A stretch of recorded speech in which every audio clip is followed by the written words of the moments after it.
Welcome aboard, all you wonderful groomers, pet stylists, and canine cosmetologists. You found the Traveling Groomers podcast, where we discuss lessons learned from mobile and house call grooming. I'm one of your hosts, Chris Bear Anthony.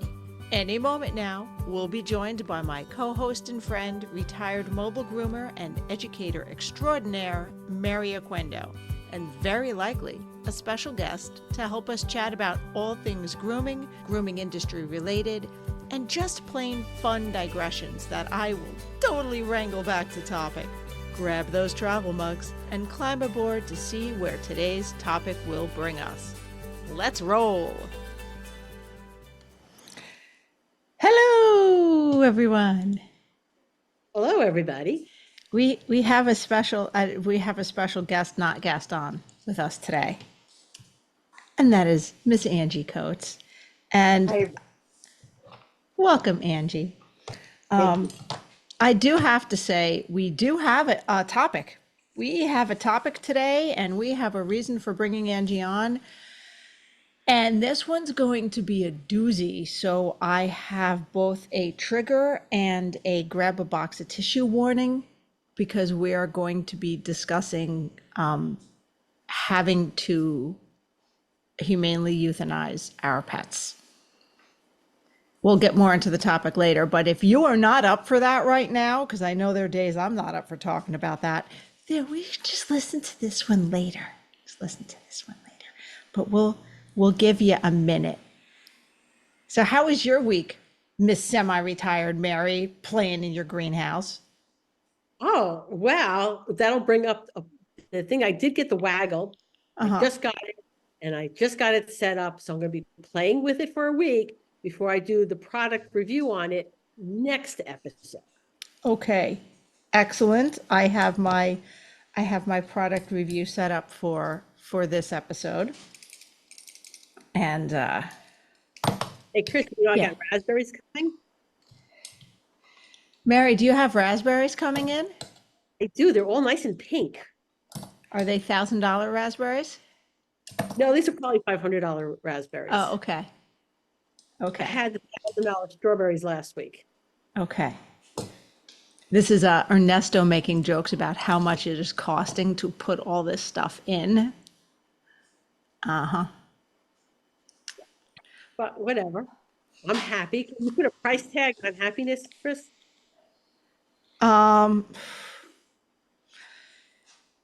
You know what? Both yes and no. Both yes and no, because for some people it will never be enough. But if you've gone hungry ever in your life, you can go, you sure as fuck can. So, yes and no. Okay, but I'm just going to say there is actually something really magical about eating stuff you've personally grown yourself. And you know what? I don't come from a farm background.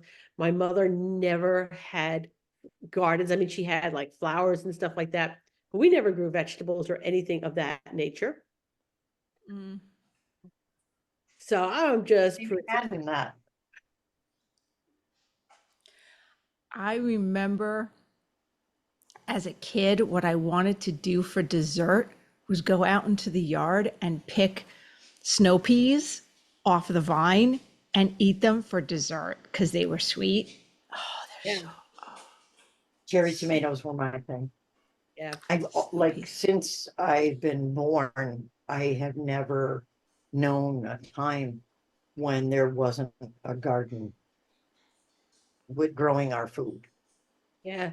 I mean, fruits and vegetables actually being crisp. They're supposed to have flavor. Yeah. They're supposed to be really, really tasty. Yeah. And cherry tomatoes, if you have never tried this, a lot of people are salt. They like salt on their cherry tomatoes. But for those of us who can't eat too many because of the acid, you just lick it, put a little sugar on there, pop it in there. Oh, it is one of the greatest delights of your life. Lick it so the sugar sticks? Yes. Yes. We had to clarify. Yes, lick it so the sugar sticks. And then boom. And no acid belly, because the sugar will calm the acid. And oh, it's delightful. Oh, my mind went to a place. Oh, with Tomatoes, I've got a lot of tomatoes coming. You got to try it with sugar. Just give it a try. I will try it. I will probably put them in the colander, run some water over them, and then sprinkle sugar on them. That It's might not- work. it's not the same. You're Well, gonna eat it anyway. It's only your own spit. well, it depends on how you apply the sugar. If you're dipping it into your sugar bowl, you may not want to lick it and dip it in your sugar bowl. No, you just put a little on a plate. Yeah, okay. And then, You know. I will let you know how it tastes. okay. Okay. Okay. Uh, All right. The reason we have Angie here is that she is one of her past lives an animal control officer. Yes. So there are at least 2 instances in which I seen recently. All right. And not the only time, Chris, that I've heard about this, because I have a friend when I lived in Connecticut who was a dog trainer for a shelter. And this was something that came up, I'm not going to say on a regular basis, but enough, because a lot of the shelters in the area were no-kill shelters. mhm. So for them to put down a pet, there was a reason for it. Okay, so 2 instances, right? You want to go with the first one, and I'll talk about the second one? Yes, and we're going to introduce this and then take a break. And yeah, you're going to have to give me more details for the second one because I wasn't able to find another article. But recently in Maryland, recently, about a year ago, a woman adopted a puppy from a rescue organization and was one of those dog went everywhere with her, you know, fell in love with the dog as one is supposed to do. But dog started having issues, something was wrong. She took it to the vet. The vet said it was probably neurological. It might have a liver problem, like it might be the liver, but sent her home with liver enzymes and said, well, if it's the liver, this should work pretty fast. Got worse. Couldn't really lift his hind legs, couldn't really control his bowels. The dog's vet, the clinic lead vet, and an animal emergency room vet all agreed that it was probably neurological and that the series of tests to find out, she was quoted up to $12,000. But it wasn't do these tests and we'll be able to treat it. It was do these tests and you've got a really tiny chance of it being anything even fixable. So she was, they were suggesting that she humanely euthanize the dog. She had discussions with the rescue. Because this is not a decision pet owners come to lightly. This is not a decision, and this is what makes the story so hard for me. This is rough. She did get veterinary advice. This is what you should probably do. She kept talking to the staff at the rescue she adopted it from, which was Lost Dog and Cat Rescue in Maryland. They supported her. They said, you know, sometimes that's the best thing to do. The dog was clearly in pain. So here's where I start going, why did she do it this way and not another way? But took him to the Montgomery County Animal Services in Deerwood, Maine. I paid $15 for him to be euthanized because they took him to the shelter. She was then told that the shelter policy does not allow people to stay with their pets as they're put down. Now, as a very long time animal person, I can't imagine that. Can't imagine that. But people don't know what they don't know. So if she didn't know that it was common to stay with and to share those last moments and to tell them they're a good boy or girl and pet their head as they go, if she doesn't know, oh yeah, see, the trigger warning was for myself because I'm going to cry during this, guarantee. So she didn't know what she didn't know. She went, okay. She said goodbye to him, dealt with her grief. In the course of the past year, she moved out to Arizona. She was back home visiting her mom in Maryland and was like, let me look at that rescue site at Dogs Up for Adoption. Y'all, she finds her fucking dog up for adoption. She's like, okay, the puppy's obviously older, but same markings. It was a hound mix and it had the same name as when she adopted it. Like she changed the name, but so the shelter gave them back their name.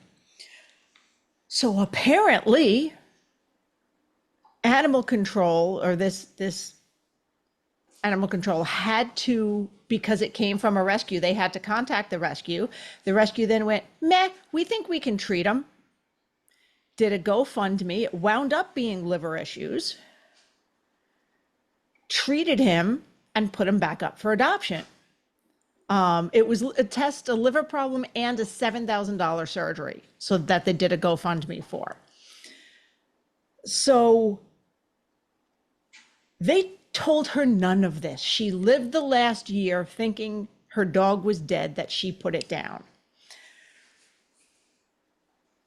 She calls them. She's like, what, my dog, what can I do to get my dog back? I didn't know any of this. Do you want the money? Do you want anything?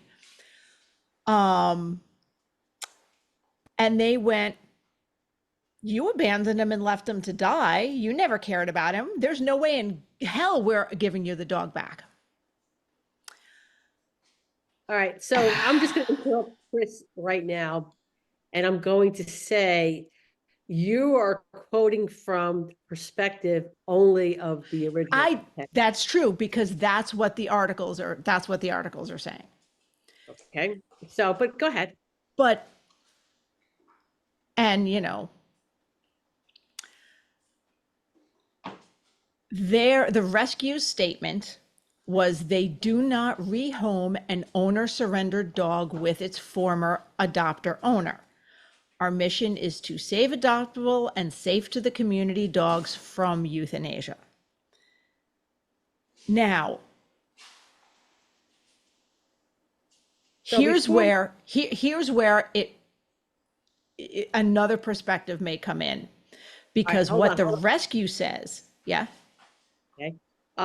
When do you want to take a break for discussion? Because this is going to be more than a 10-minute discussion. Let me just finish what the article says, and then I'll breathe. But the rescue said that they told her to go to a vet that would allow her to be with the animal when it was euthanized. And if she can't do that, they'll take the dog back. The animal services, the animal control people said it's bound by contract to return surrendered animals back to the rescue, and its hands are tied. So the rescue is saying, we told you if you're going to put it down, take it to a vet you can be with. The animal control said, this is our contract, we have to do it this way. And there is some he said, she said going on about what the conversations she had with the rescue last year regarding her choices for the dogs. So we'll take a break to absorb some of that. Oof, I don't even know. I'm all kind of combobulated. Let me hit a button and sorry, Andis. If I can find my even. See, this is how discombobulated I am. I didn't even recognize the bank on my thing because this gets me. And speaking of continuing education, because we either were or will be, join the Andis World Class Education team each month for live interactive virtual classes. You'll learn new and trending styles, as well as tips and tricks from some of the best groomers in the industry. Whether you're looking for basic skills, trending styles, advanced techniques, or even just ways to spark your creativity, the new Andis Grooming Education site is your source for finding what you need to create your way for success. Try new techniques, learn from the pros, and grow your confidence today at andis.com/groomer education. Traveling Groomer podcast listeners, hey, that's you, can get 25% off your first course today with the code VEGROOMING at checkout on andis.com/groomer education. Okay. So Hold yeah, on. there is room, there is he said, she said going on, and all the articles are mostly from the owner's perspective. All right. We think about it in the grooming industry. Whenever there's an injury or a death or some nonsense in the grooming industry, what is the perspective of that article? It isn't from the groomer's point of view. It is from the owner's point of view. And that is always the way it is. So I read stuff like that and I'm taking it with a really big grain of salt. In fact, piece of grain of salt that I can climb up on top and sit comfortably on. Okay. All right. So Angie, animal control officer. All right. Before I give my 2 cents on this, okay, go ahead. Okay, well, let's play devil's advocate here. She was told that if you wish to stay with the pet, then take it to a veterinarian where you can do that. Mhm. Why did she not do that? That's my first question. That's My my second question is, animal control doesn't have free will to do whatever they want when it comes to pets. There are very, very closely outlined in writing strictures, laws that are written by the town, voted on by the townspeople, that this is exactly how things will go. If you do not do these things, you're sworn to do them.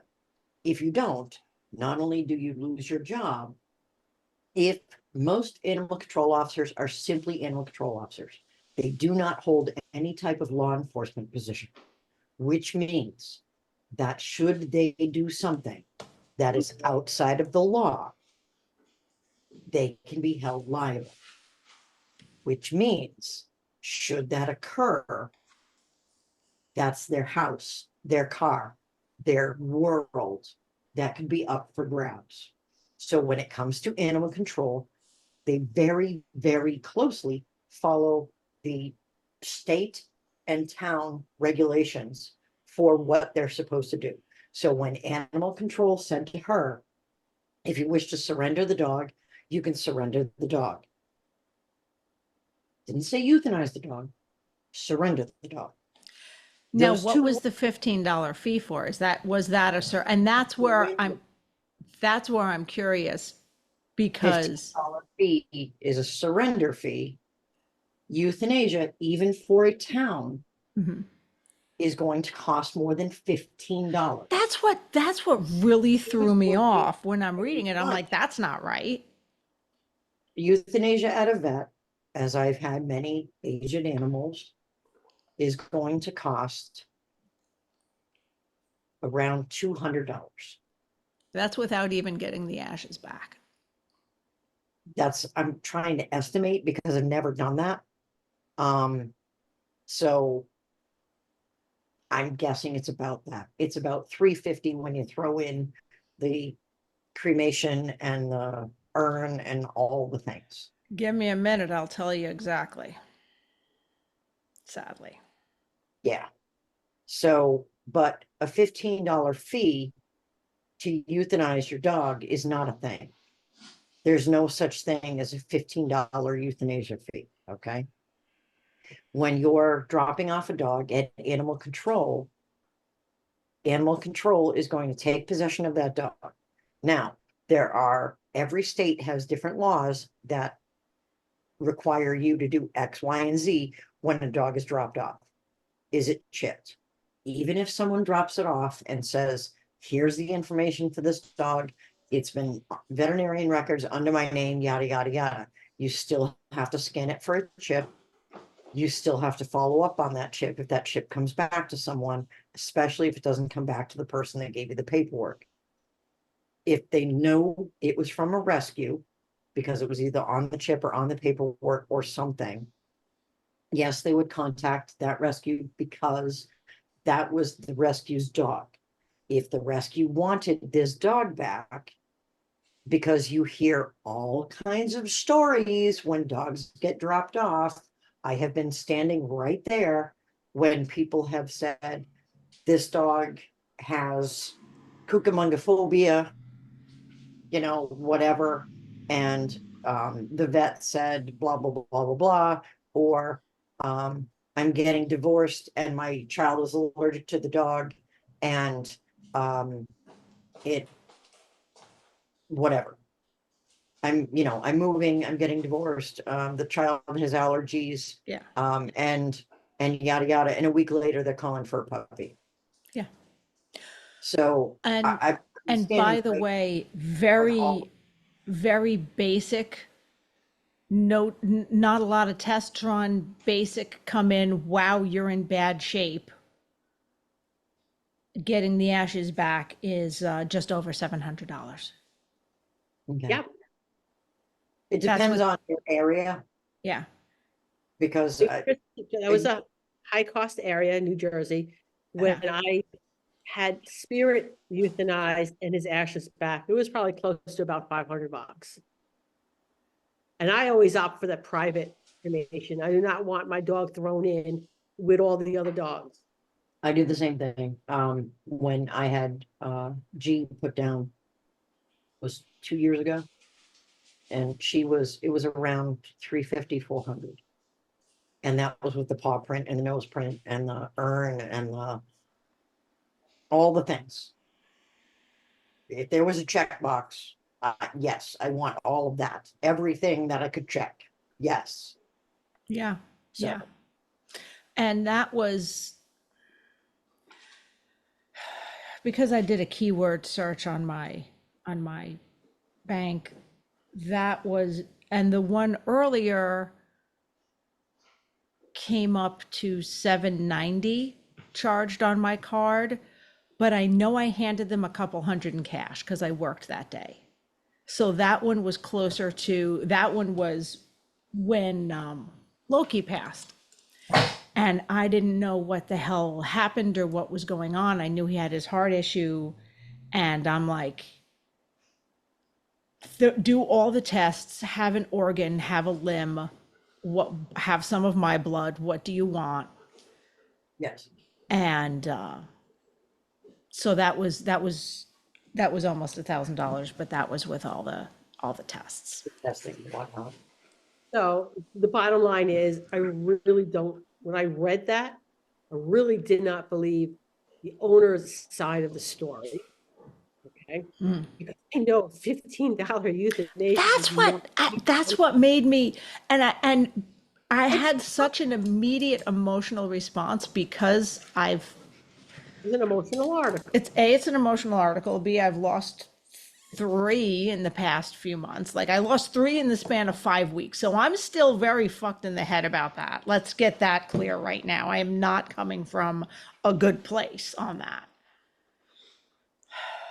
Because you have to kind of think about what happens when there's an article in the paper about a groomer, and then the next thing you know, the owner is getting death threats. Yeah. And no one has even bothered to see the other side of the story on that one. Yeah. Okay. Right. I can clearly remember some mobile groomer, like in upstate New York, who was accused of breaking a dog's leg when in fact the friend that picked up the dog, all right, lost control of the dog. Dog was hit by a car. Oh, and they found out on video. They found it out because the only reason they found out, because on our apartment building, they had a video camera up there. Mhm. And it was that camera that caught what happened. But prior to that, that guy was getting death threats. All right. So I'm always see stories like that. And I look for things that are just maybe just a little off on it. And that whole $15 euthanasia was it. Because I know how much I paid for to have my, with Spirit went, euthanized at my vet, and then brought him right over to the cremation and got that down. And that was at least a 500 plus bill. And that was what, a year and a half ago? Well, the serum itself and the needle would cost more than $15. And I don't mean to be morbid, but This is a morbid, why don't we take a minute? Because this is, Angie, why don't you take a moment to tell us about the time you read to a senior citizen as you were waiting to get your car done? Okay, so I went to get my tires done and I was reading Mary's book. What's the title A of the book? Spirited Life? Spirited Life by Mary Oquendo. And that's my go-to book. It's the book I take with me when I'm waiting somewhere because it's funny. There's a lot of really funny stuff in there. And so there's a skunk chapter in there that is absolutely hysterical. And of course it's bookmarked. And so I'm reading it and I am dying. And there was an elderly gentleman next to me. And he said, honey, I gotta ask, what are you reading? That's so fun. So I ended up, after a short conversation of explaining this is my friend's book about her dog, I read him the chapter.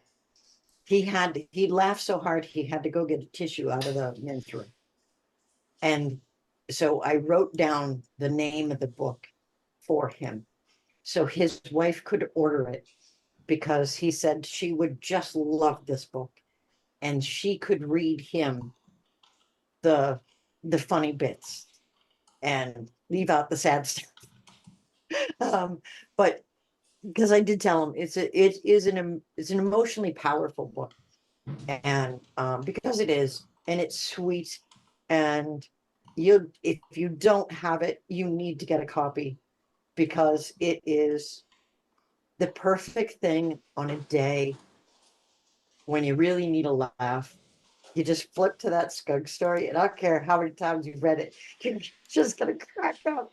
It is seriously one of the funniest things you've ever read in your life.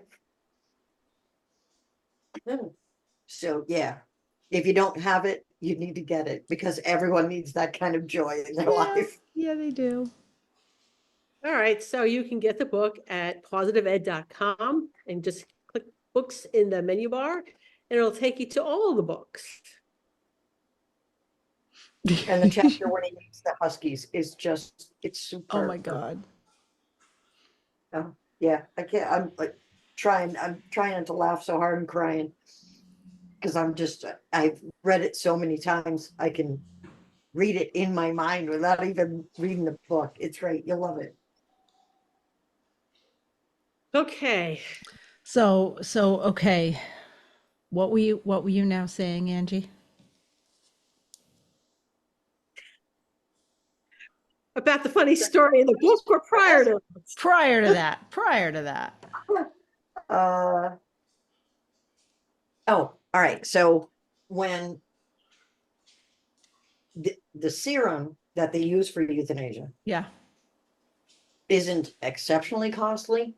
However, when you combine the serum and needle and the fact that the animal control officer would either have to have a euthanasia certificate, which not many do, because passing that course is exceptionally difficult, emotionally as well as intellectually. And there's a lot of, you have to know what you're doing. There's no guessing here. because if you fail to do it properly, it's cruelty to animals. So it has to be done properly. There's a lot of technical knowledge that goes along with it.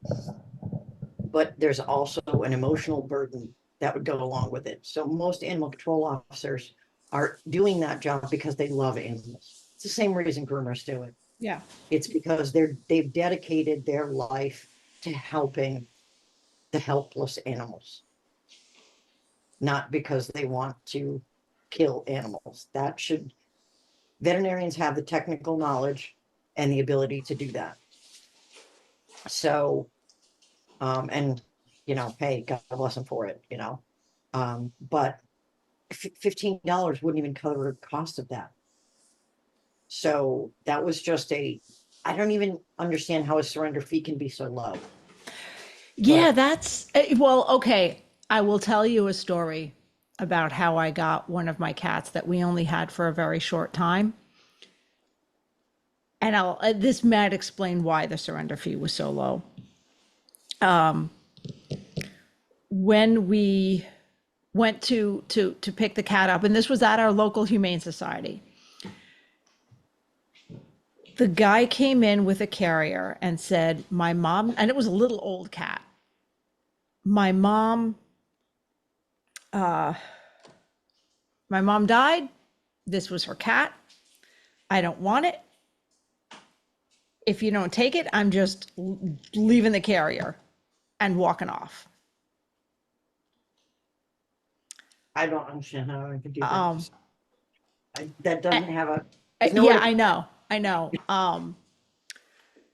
I mean, this was an ancient. I forget in years how old the cat was, because just looking at it, it was like, oh, this cat looks like old as dirt. And she went, okay, well, the surrender fee is, I forget if it was like 50 or $75, which is still, here it'll cover some shots, maybe, if the vet volunteers time, but not really. It'd cover food for a month is what it would cover. The guy Maybe pulls two. out his wallet and goes, well, I got $20 on me, so you're getting that or nothing.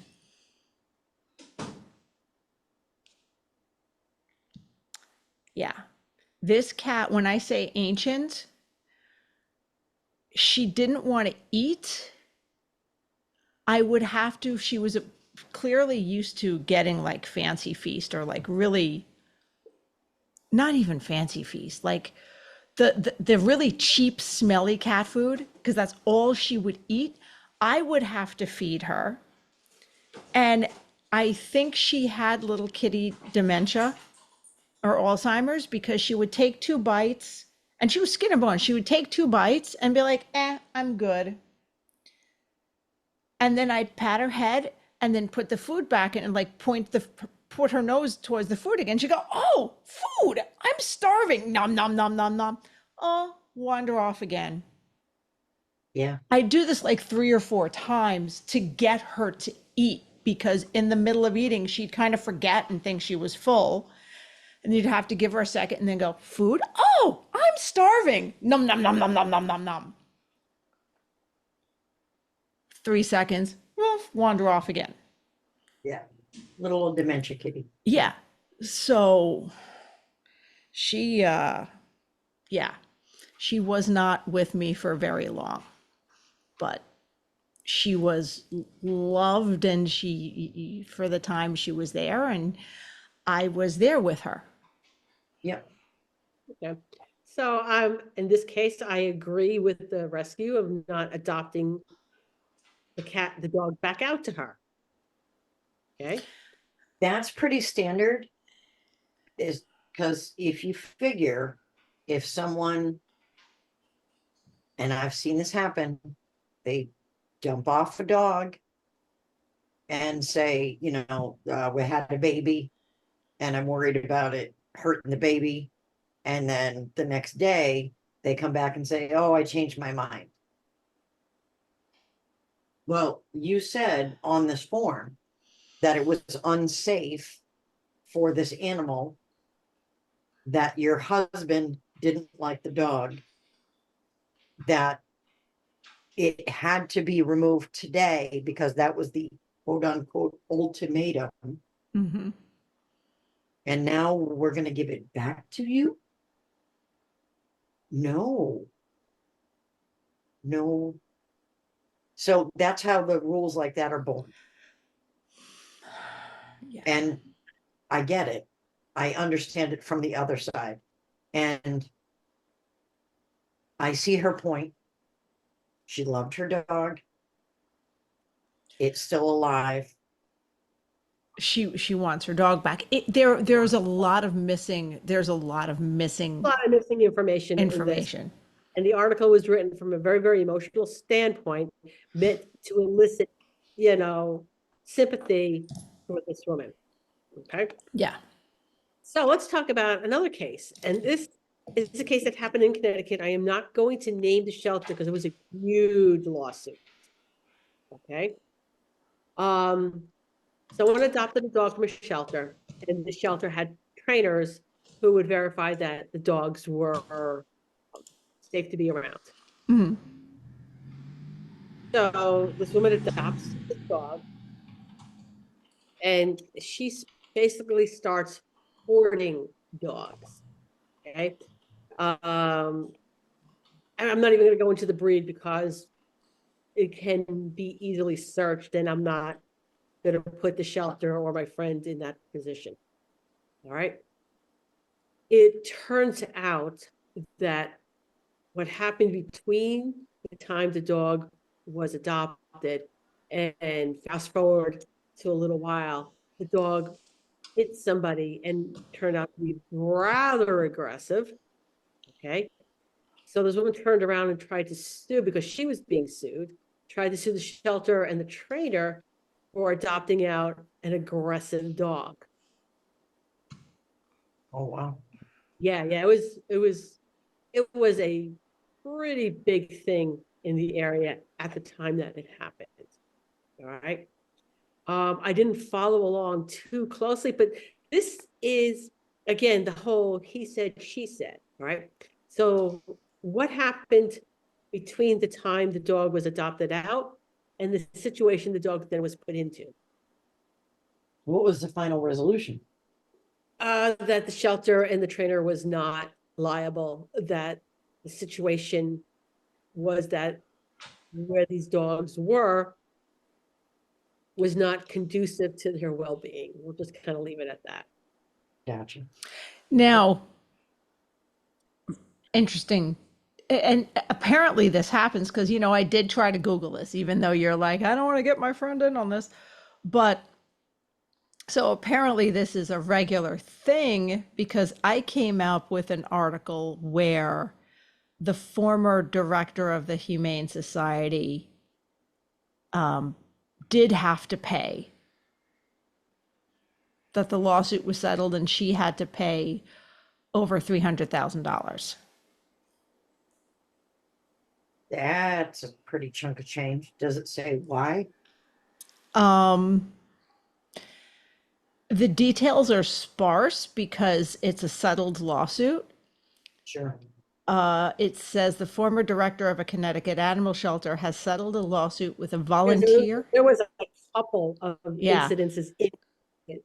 That was by not means the only one. So this There was isn't the one you were talking about because this was settled a lawsuit with a volunteer who was attacked by her pet dog.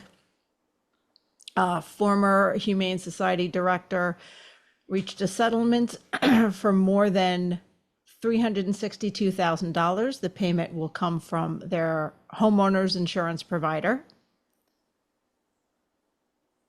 The plaintiff was a volunteer in the shelter in 2014, and this article is back from, where's the date on this? 2018. Oh, no, that was after, well Okay. after. That's another one. And I can refer then to a third case that I knew of in Connecticut, but I don't know the details on it, to be honest. Oh. Oh, and the former director is, That person was bitten while volunteering at the shelter? it doesn't make clear on this article. It does not make clear on this article. I could probably get more details by plugging in the names, but All right, send it to me. Let me see. if anything's ringing the bell for me. Because that's what it sounds like. It sounds like someone that came to volunteer at the shelter was attacked by one of the dogs. But yeah, that's what it's saying. But So that's a little bit different. I happen to know of someone that had a dog that had bitten. She adopted the dog while working as a vet tech. The people who owned the dog brought the dog to the vet hospital to be euthanized because the dog was aggressive. Mhm. She disagreed.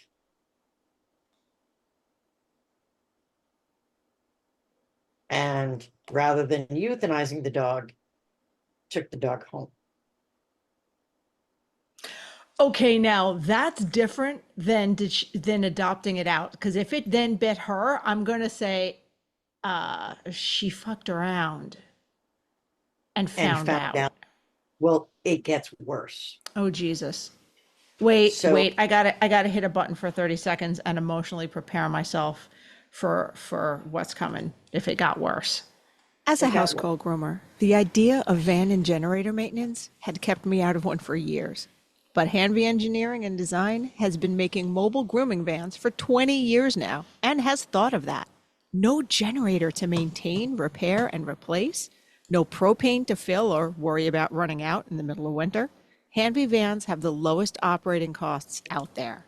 I know I'm sold, but check out their latest innovations for yourself at hanvey.com. Okay, Whew. that one is in Meridian, Uh-huh. Meriden, Connecticut. Oh, and I don't know anything about that particular case at all.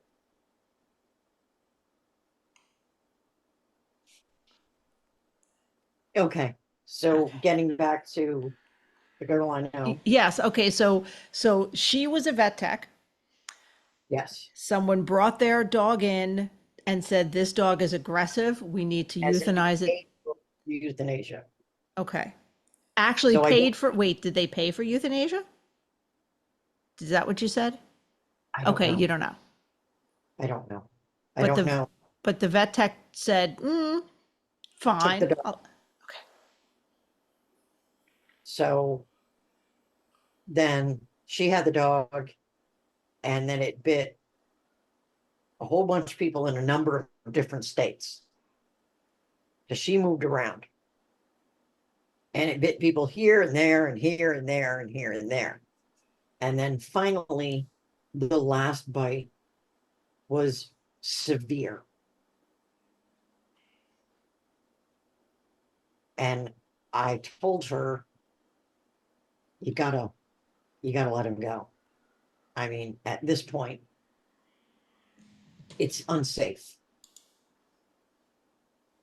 So he's a fear biter and he's afraid of everything. This is not reasonable to live with a dog that is afraid of every noise and everything, who is fear aggressive. And when he's fearful, he's aggressive. So, because at that point, no one is safe at any time with this dog. She agreed, took the dog to shelter, which I don't know why. Again, If she why was a go? vet tech, wouldn't she know better? Kind of my point. Okay. I don't understand. Why didn't you just take the dog to work with you and euthanize him there? But instead, took the dog to the shelter. I don't understand the whys. I just know what is. And so the shelter that she took him to said they would euthanize the dog. Okay. Fast forward 6 months. My husband was driving, soon to be ex-husband, was driving to work. Did a double take as he sees this dog walking down the side of the road with the little old lady. Little lady. Stops, speaks to the woman. Dog recognizes him. Immediately comes over. She said, "Oh, he doesn't like men." He's like, "Holy cow, this is the dog." Had some unusual markings. This is the dog. It was adopted out. That wasn't the only one. Now, the shelter that this occurred in no longer exists. But this has been a thing where there was a no-kill shelter that adopted out a dog. And the dog was very clearly aggressive. It came to the salon, and the owners were elderly again. And they said, "We can't get her out of the car." So I went out, and I was like, thinking the dog was large. It was not a large dog. Now, they had a dog that I had groomed for his entire life. He was a lovely, lovely little mixed breed. They got this dog. I went to get her out of the car. She maybe weighed 20 pounds. I figured, as you turn into your 80s, 20 pounds can be a lot. So, okay, went to pick up the leash, and she almost nailed me in the face. And I was like, "She bites?" And they said, "Yeah, she kind of bites on everything. We can barely get the leash on her." Take her back. You've had her for 2 days. Tell her she's aggressive. Well, we told them that she's aggressive, and they said that they knew, and they figured she'd be okay with us because we were old. Great googly moogly. Are you kidding?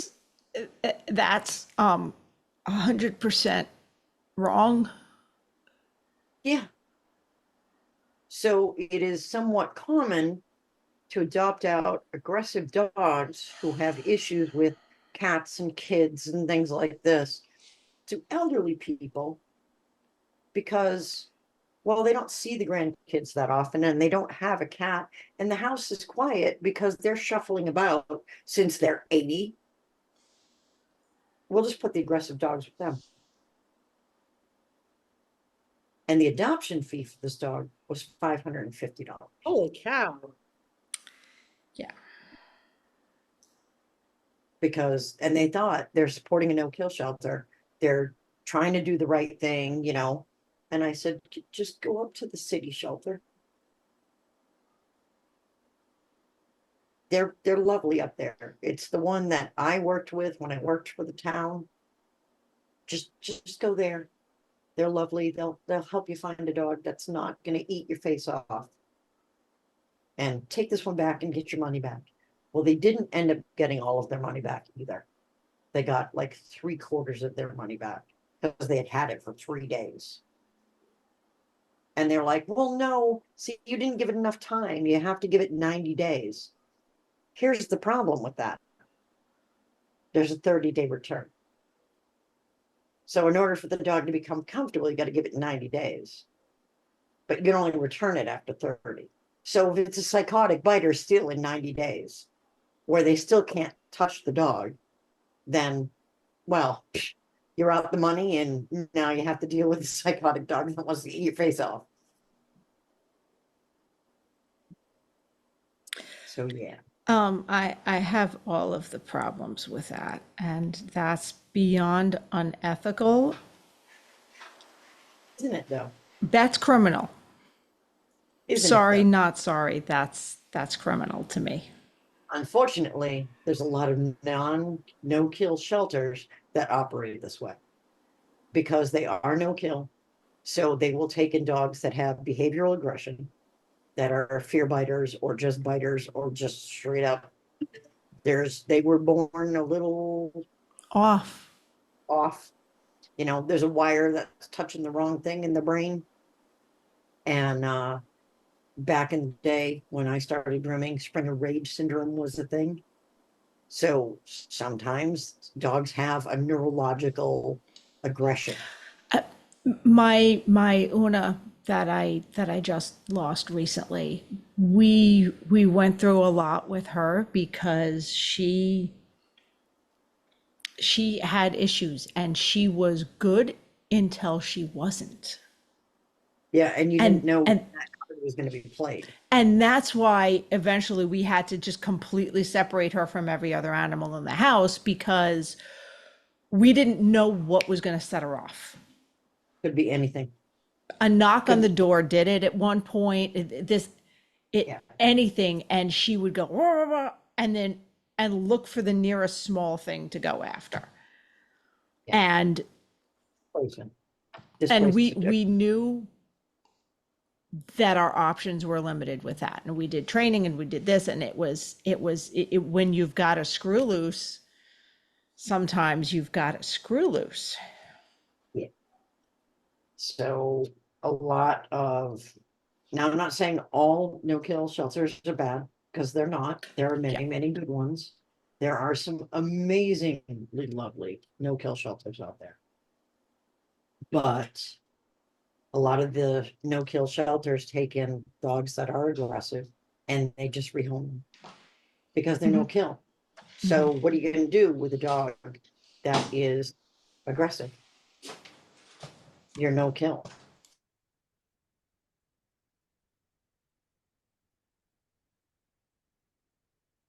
What do you do? I don't even know what they do in a circumstance like that. Is there a condition, like a Yeah, it conditional? depends on how Or no how kill aggressive? are. Yeah. Yeah, but how, you know, Here's another thing is, let's talk about a little bit about personal responsibility for pet owners. Mm. Okay? Because if you know your pet is a problem, then it is up to you as the pet owner to either take care that they don't cause injury to others, or you have to let the pet go. I had a client with a Bichon, and the Bichon definitely had a screw loose. There was some wire misfiring on this dog. Okay. And they had a young grandchild in the house. And I told them over and over again, there is something wrong with your dog. Have you seen a dog trainer? At the very least, seen a dog trainer. right. Start there. Start with a dog trainer. Okay. That dog ended up ripping half the face off of their grandchild. She was sued by her own daughter and her husband. Yeah. The medical bills for something like that. Medical bills. Did That the child will grandchild last live? continually throughout her first 18 years, because as she grows, The scar tissue's I- gonna pull I and see it's situations like this where there has been a dog that has completely degloved a child's face. And that child needed successive surgeries about every 6 months to a year for plastic surgery because they had to repair it as they grew. time out, guys. If you need to Google the word deglove, just pause the podcast, Google it, vomit, because she used deglove and face. And come back when you're ready. You Oh, I were have no intention of Googling that. My imagination is good enough. no. I know what the word deglove is, but if you haven't heard it before, I was trying to find a really nice way it's to say that. no, it's a medically correct. It is the proper term for that. It is the proper medical term for that.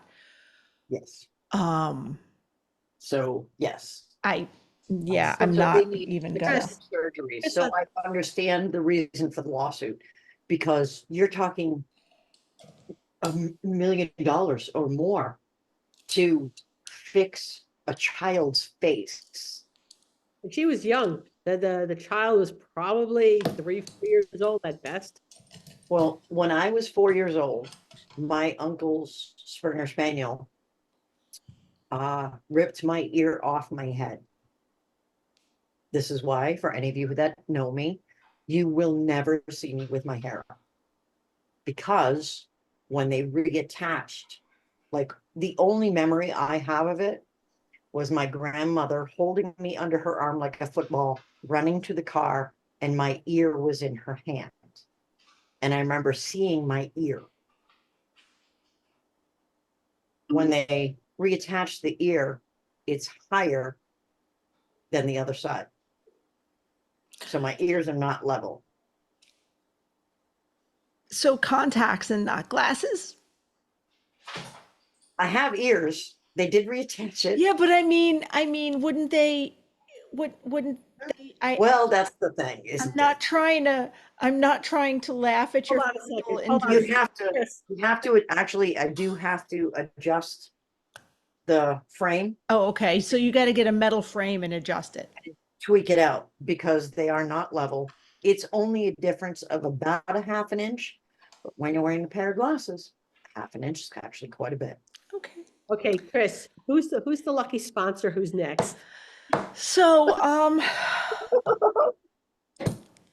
so I figured for today, we would, because we'd be talking a lot today, I would kind of go into my product review segment and also bundle it in with evolution. I'm sorry. Abby, please forgive me. Abby, I'm sorry. But did y'all know we have a comb out? That we have a comb? It's not just scissors. It's a wow, I had nice things I was going to say because I did actually review this comb. It is very, very lightweight. It's aluminum.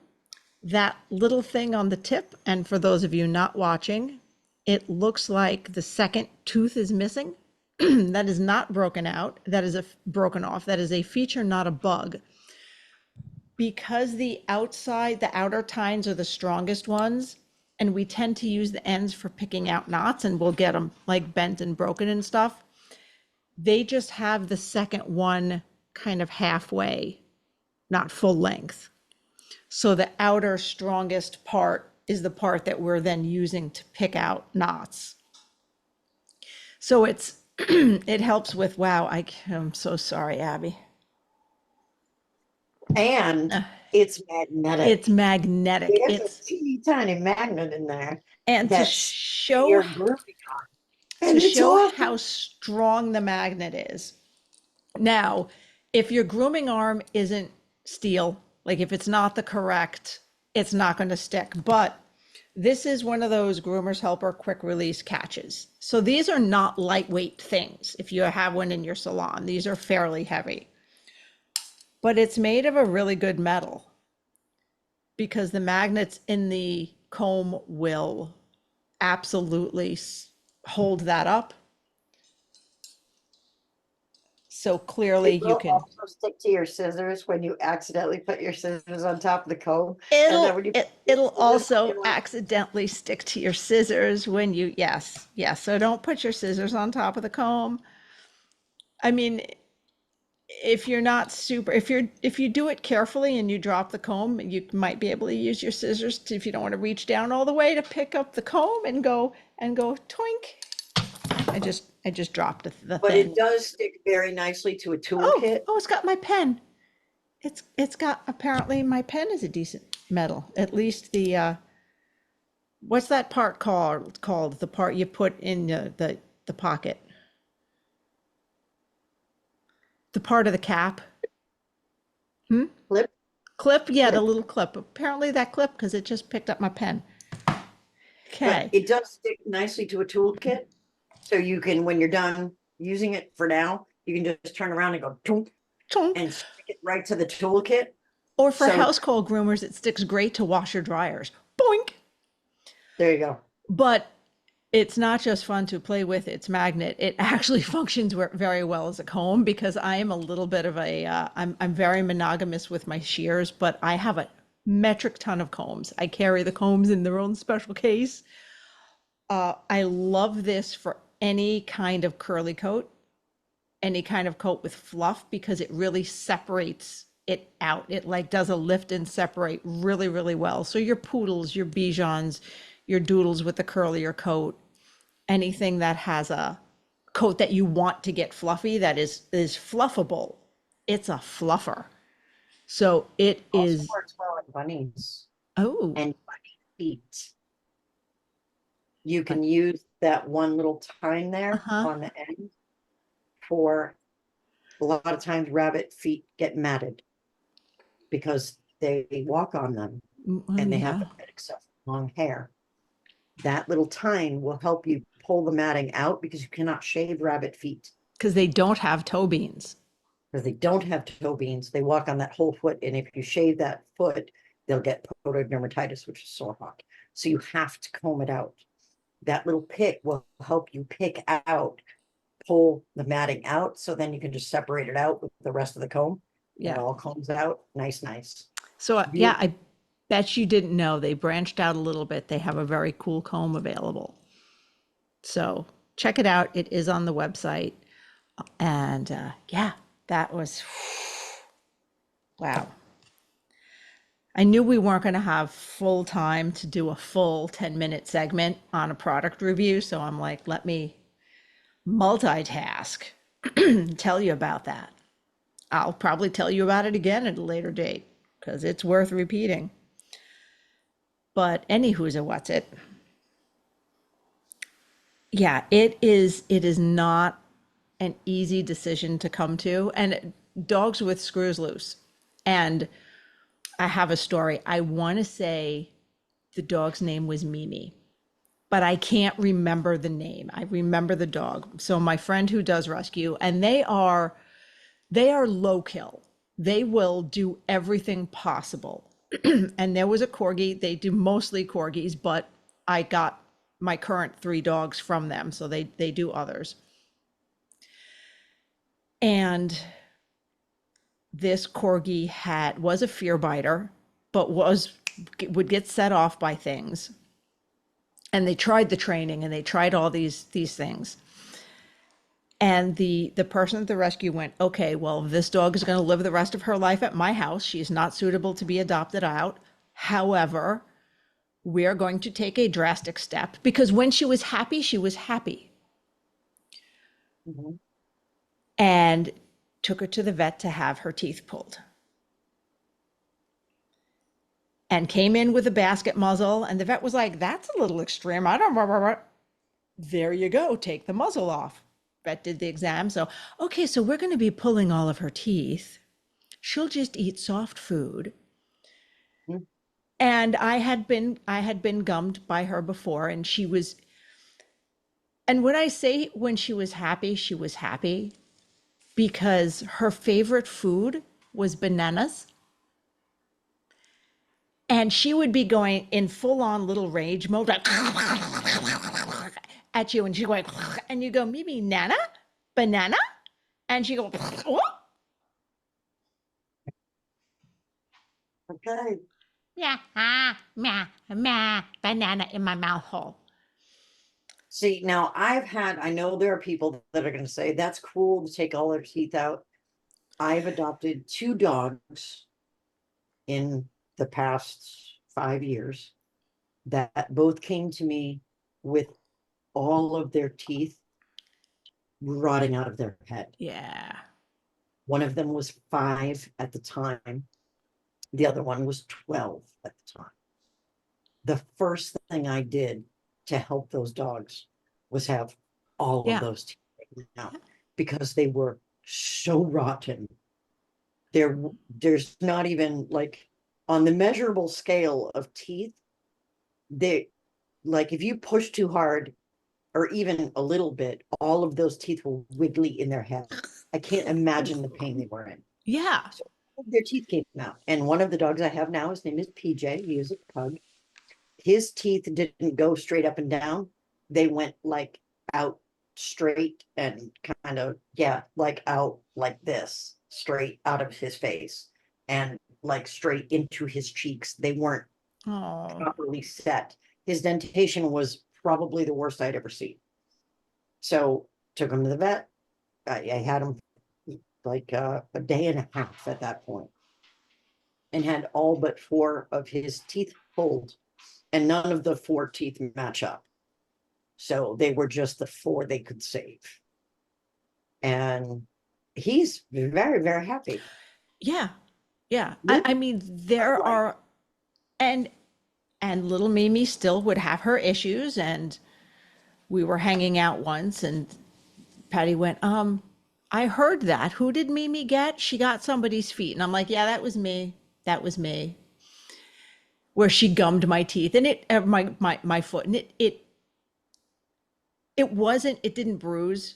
So like for her, because even though corgis are medium-sized dogs, she was on the smaller side, it was manageable. There are things you can do to manage. Was pulling out all of her teeth extreme? Yes. Yeah. Did she have managed to have some quality of life for quite a few years? Also, yeah. So when you know you can manage a good quality of life with that extreme measure, you know what? It's not as extreme as the pink juice. Yeah. No. Yeah, that's not. It's rough. Yeah. It's not. Yeah. And I mean, I've had dogs that I've had to go to court because they have attacked members of the community when I was working in animal control, where I had to give my opinion to euthanize the dog because I believe the dog to be a danger to the public at large, Yeah. because they had harmed a child to a great extent that it would be unsafe to anything with this dog aside from euthanasia. Mhm. So And there would not be a workable solution. I would not have been satisfied with Yeah. some of those dogs, even if they had all of their teeth removed. I would say no, because they would find a way, even still. I don't know what it was, but the consequences of their actions were so extreme. They were life-changing for the victims that were involved. So I couldn't in good conscience recommend anything aside from euthanasia for those instances. Which is hard because I love pets. That's why I've been in the jobs that I've been in for the last yeah. 5 years. So to recommend that anyone forcibly euthanize the dog they love, and even though the dogs are dangerous, Yeah. they love them. They love them. Their owner loves them, and they make excuses for them, and that's part of the problem. And they're just unable to handle them. And as a result, these issues occur. So, And I know it's difficult, but if you're going to make that decision, be there. Be there. If you're strong enough to make the decision that they have to go, whether it for illness or aggression, be strong enough to be with them while they pass. Because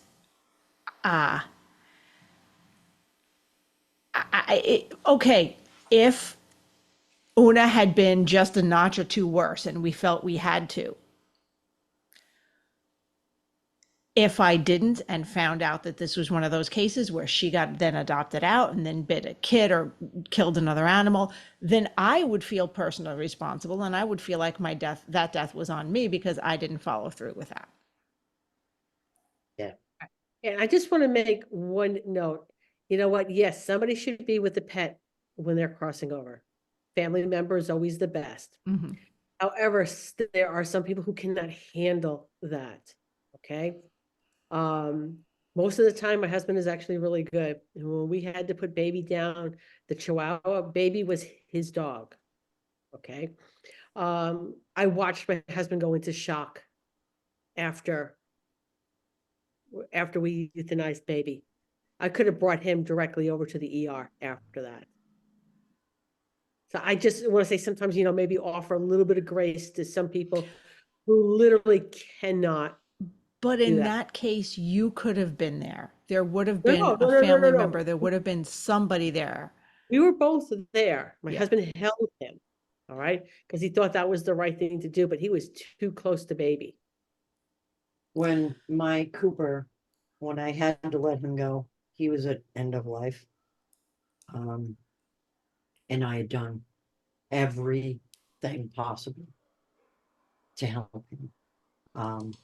When I went to take him to be put down at my vet, I couldn't drive. I couldn't. I was bringing him home at the time to bury him in the yard under his favorite tree. And I couldn't drive. I couldn't see. I couldn't breathe. I couldn't anything.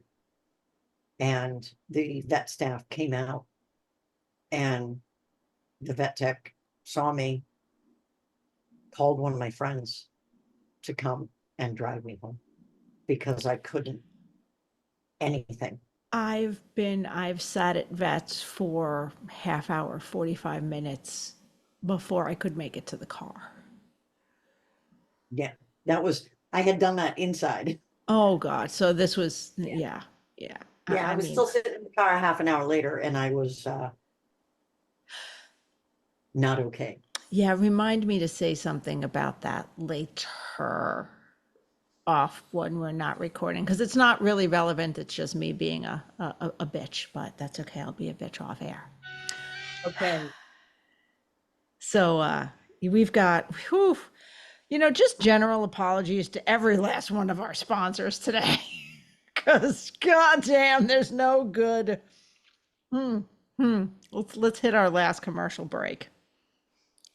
I love being a house call groomer, but I hate doing laundry or worrying about asking my clients for fresh towels. Raypet has solved those problems for me with the Wet Pet disposable towel.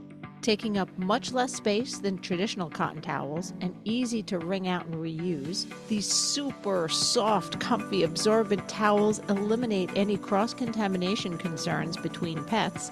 And now their new smaller washcloth size can even help those sensitive eye areas. Great for cleaning out wrinkles gently and thoroughly. Need to keep water bowls for your clients on hand that are easy to disinfect, but hate all the room traditional clanky metal bowls take up? Or just have a very active pet? Their collapsible silicone bowl comes with an aluminum D-ring hook that can be attached to your pet's leash or anywhere else in your van for easy storage. You can get one by itself or in their handy travel kit, along with a set of 3 tick removers and 1 small wet pet towel. So stop by their website to check it out, raypet.net, and tell them the Traveling Groomer sent you. Oh boy. I'm just now playing with the magnets in my pen because I can. Oh boy. So are we gonna, is there anything else we want to talk about regarding this? We want to wrap this up and end it with something, anything else less Okay, so awful? yeah, to wrap up, all right. I have mad respect for people who work in rescues. It is not easy Yeah. to do. Okay, That is an easy job. it's not an easy job. It's why I don't volunteer in my local rescues, because I don't want to come home with a new dog every single day. Okay. It's why I don't let my husband volunteer at a shelter, because I don't want him to come home with a dog every single day. We're not cut out to do that. Okay. So for those who are, I give mad props, because it is a difficult thing to do. You're doing wonderful work, and I applaud you. Okay. Sometimes, just like any industry, sometimes our customers are not very honest with their complaints. Yeah. Okay. Sometimes, I mean, in some cases, you know what, like anything, things are not, people who work, no matter what profession is, they're not all created equal. Okay, so take that with a grain of salt. But, and for the most part, the first thing I'm gonna look for when somebody makes a complaint is, look into it a little deeper before I get on the bandwagon and start throwing rocks at somebody.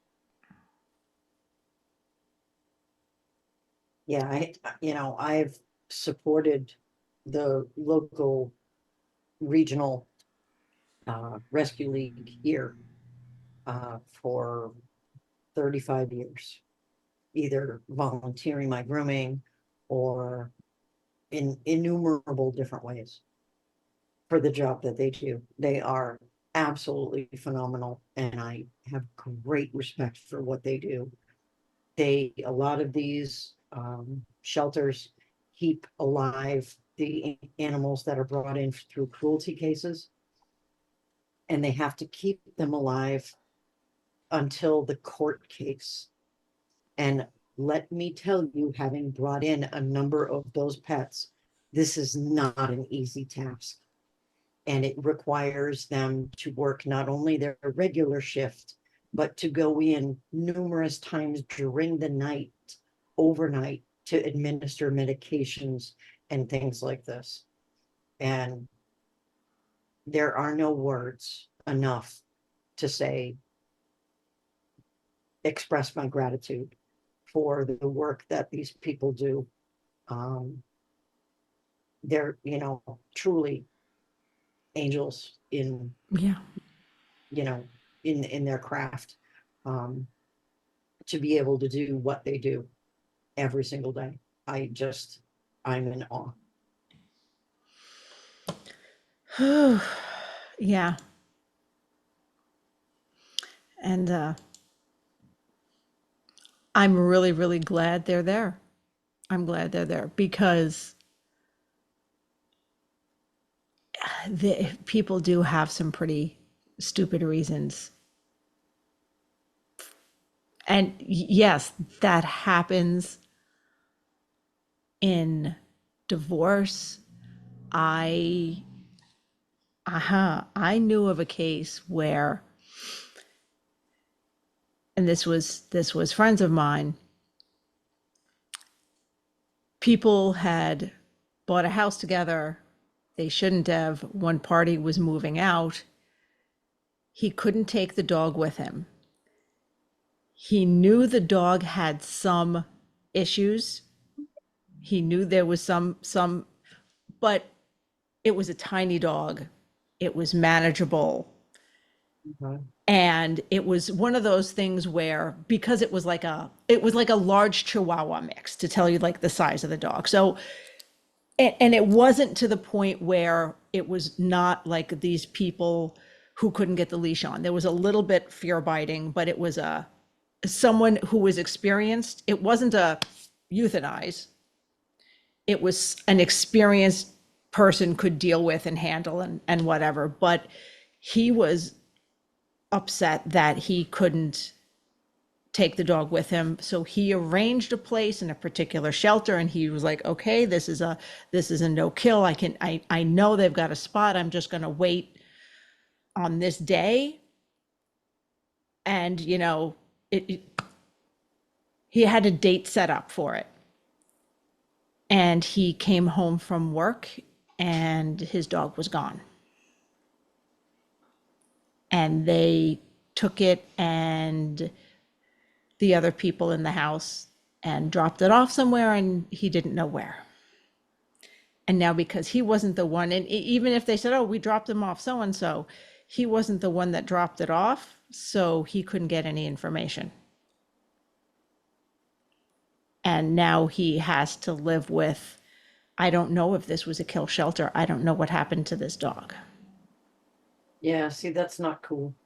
No, that's not cool at all. That's Because, not cool. currently getting divorced. And you can have one of my limbs before you can have one of my dogs. Everybody's going with me. Yeah. Yeah. We're all heading on down to Florida. So Yay. yeah, I'm being rather particular with the houses I'm looking for. It has to have top of the line air conditioning. I don't mind being hot, but I have bugs. So let me tell you, Yes. They those mind being hot. they mind being hot, and they I don't have mind. dogs with coat. I'll put Yeah. on a sweater if he's panting. Yeah. Yeah. So I am totally fine with wearing a sweatshirt like Mary does. Like Mary for her. Yep. For Yep. the rest of my natural life, if it means that my pugs are comfortable. I am Well, totally. here, Hey. just to be clear. And I have shared a hotel room with Spirit. So yes. yeah.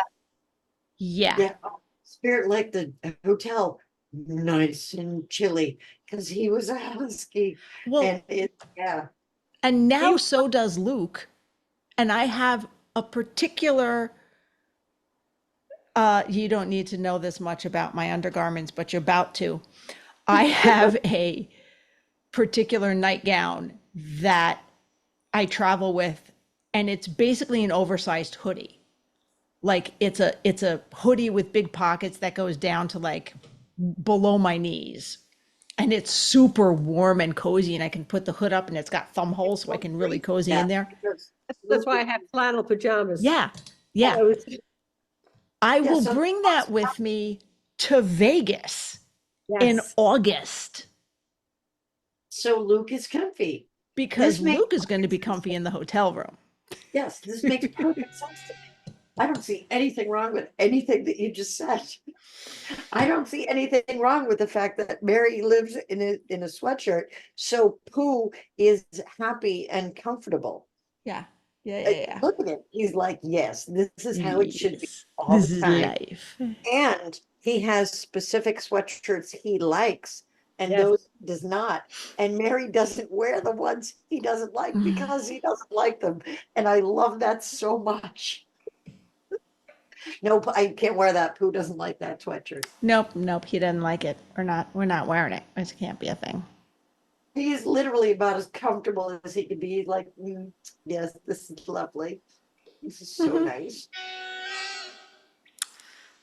All right. Okay. So we should Finish It's this a- up. finish this up. We are now officially a supersized episode. Not quite supersized, but pretty Oh, no, darn we're close. pretty supersized. We're pretty supersized. We're about an hour. We're almost a half hour over. So, all right, guys, if you're still here, you made it. Go eat some chocolate, something to get some endorphins up. This was rough, but yeah. I always get to come in for the fun episodes. Yeah, sorry about that, Angie. I'm sure there have been actual lighthearted ones we've had you on. I'm positive, and I'll look them up right after this episode. Okay, so No, on that note, on that note, safe travels, guys. Thanks, Ange. Well, that was fun, but now it's time to head home. We hope you enjoyed listening as much as we enjoyed chatting with you. If there are any topics you'd like us to discuss or guests you want to see join us on this crazy road trip of ours, let us know in the Traveling Groomers Facebook page. Don't forget to thank our sponsors. And see you next week, guys. Safe travels.